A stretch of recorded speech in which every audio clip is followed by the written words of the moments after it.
ನಟ ದರ್ಶನ್ ಕೋಟಿ ಕೋಟಿ ಆಸ್ತಿ ಒಡೆಯ. ಆದ್ರೆ ಅವರ ಕುಟುಂಬ ಹೇಗಿದೆ, ಅವ್ರ ತಮ್ಮ ಹೇಗಿದ್ದಾರೆ, ಅವ್ರ ಸಹೋದರ ಹೇಗಿದ್ದಾರೆ? ನಟ ದರ್ಶನ್ ಕೋಟಿ ಕೋಟಿ ಆಸ್ತಿಗೆ ಒಡೆಯ, ಆದ್ರೆ ಸಹೋದರ ಮಾತ್ರ ಬಾಡಿಗೆ ಮನೆಯಲ್ಲೇ ವಾಸ ಮಾಡ್ತಾ ಇದ್ದಾರೆ. ದಿನಕರ್ ತೂಗುದೀಪ್ ಅವರ ಆಡಿಯೋ ಫುಲ್ ವೈರಲ್ ಆಗ್ತಾ ಇದೆ. ನೀನು ಡೈರೆಕ್ಟರು, ನೆಮ್ಮದಿಯಾಗಿರುವಂತ ತಾಯಿ ಹೇಳಿದ್ದಾರೆ. ಸಹೋದರನ ಸಂಕಷ್ಟಕ್ಕೆ ನಿಂತಿಲ್ವಾ ಸೋ ಕಾಲ್ಡ್ ದರ್ಶನ್? ದರ್ಶನ್ ಹೇಳಿದ್ದಾರೆ, ನನಗೆ ಎರಡು ಮುಖ, ಅದೊಂದು ಮುಖ, ಈ ಕಡೆ ಒಂದು ಮುಖ ಅಂತ.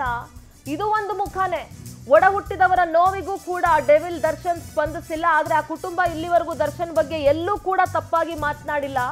ಮೈಸೂರಿನಲ್ಲಿರುವಂತ ಅವರ ತಾಯಿಯ ನಿವಾಸಕ್ಕೂ ಕೂಡ ದರ್ಶನ್ ಹೋಗೋದಿಲ್ಲ. ತಾಯಿಯ ಆರೈಕೆಯನ್ನ ಕೂಡ ಮಾಡಿಲ್ಲ. ಕಷ್ಟಗಳಿಗೂ ಕೂಡ ಸ್ಪಂದಿಸಿಲ್ಲ.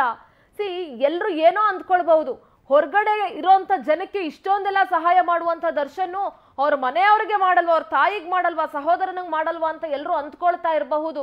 ಆದ್ರೆ ದರ್ಶನ್ ಅನ್ನ ಬಹಳ ಹತ್ರದಿಂದ ನೋಡಿದವ್ರಿಗೆ ಸತ್ಯ ಏನು ಅಂತ ಗೊತ್ತಿರುತ್ತೆ. ಅಂಡ್ ಆ ಕುಟುಂಬದವರು ಎಲ್ರಿಗೂ ಗೊತ್ತು, ಮನೆ ಇರ್ಬೇಕಾದ್ರೆ ದರ್ಶನ್ ಯಾಕೆ ಹೋಟ್ಲಲ್ಲಿ ಉಳ್ಕೊಳ್ತಾರೆ. ಪ್ರತಿ ಬಾರಿ ಮೈಸೂರಿಗೆ ಹೋದಾಗ್ಲೂ ದರ್ಶನ್ ಅವರು ಅವ್ರ ತಾಯಿ ಹತ್ರ ಹೋಗೋದಿಲ್ಲ, ಅವ್ರ ತಾಯಿ ಮನೆಗೆ ಹೋಗೋದಿಲ್ಲ. ಬಹಳಷ್ಟು ನೋವಿದ ಆ ಕುಟುಂಬಕ್ಕೂ ಕೂಡ ದಿನಕರ್ ಇವತ್ತೂ ಕೂಡ ಬಾಡಿಗೆ ಮನೆಯಲ್ಲೇ ವಾಸ ಮಾಡ್ತಾ ಇದ್ದಾರೆ.